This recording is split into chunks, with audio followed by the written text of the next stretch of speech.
Après j'avais compris et tu vois, il me faisait des brimades, parce que sur le coup, beh, mes copains me disaient, de la formation, on avait 30 ans, hein, me mettaient sur un piédestal et et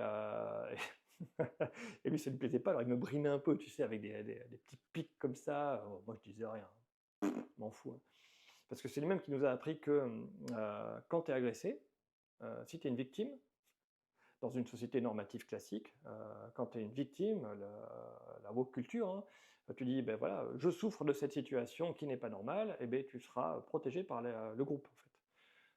Il était en avance, hein, il expliquait ça déjà, on était en 2015. Et donc moi je faisais ça.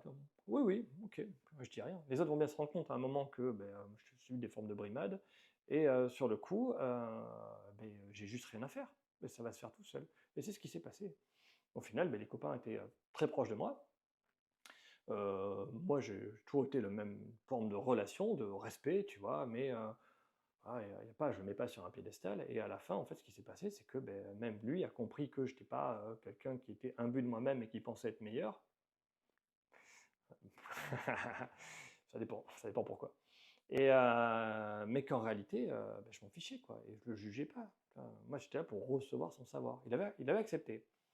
Euh, bon, je me suis toujours égaré. Je sais plus où j'en étais. Donc, j'arrête pas aujourd'hui, hein. Je parle de ma vie, tu vois, de l'hyperactivité, de la dyslexie. Je parlais de ça. Ah, l'avantage que ça donne. Tu vois, là, pour l'étude, c'était l'exemple que je prenais.